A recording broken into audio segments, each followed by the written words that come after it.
The house is pretty much invisible from most areas, and it was a requirement of our client that it would disappear into the landscape. It's a dark sky area, so it's very important that there was no light spill anywhere from the house. In order to achieve that, we cut away a lot of the hillside.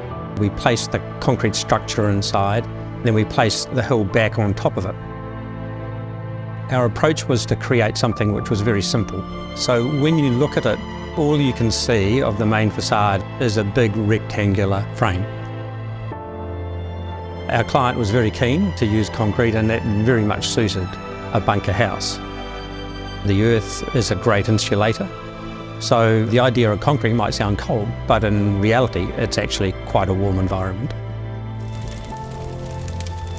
Because of the dark sky reserve, we've located the glass facade directly away from Mount John, and we've recessed the glass back considerably with a very large overhang to reduce any chance of anybody seeing any light pretty much from anywhere.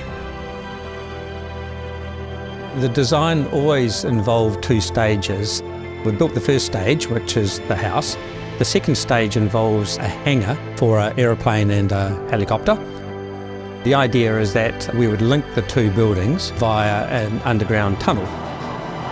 The temporary use of it, the clients put a bed in there and just used it as an extra bedroom space for themselves.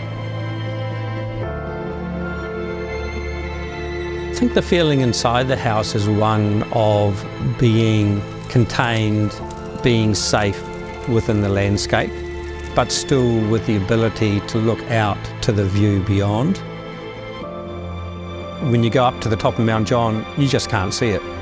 When you drive by on the road, you can't see it. So I think the greatest success is that it just disappears.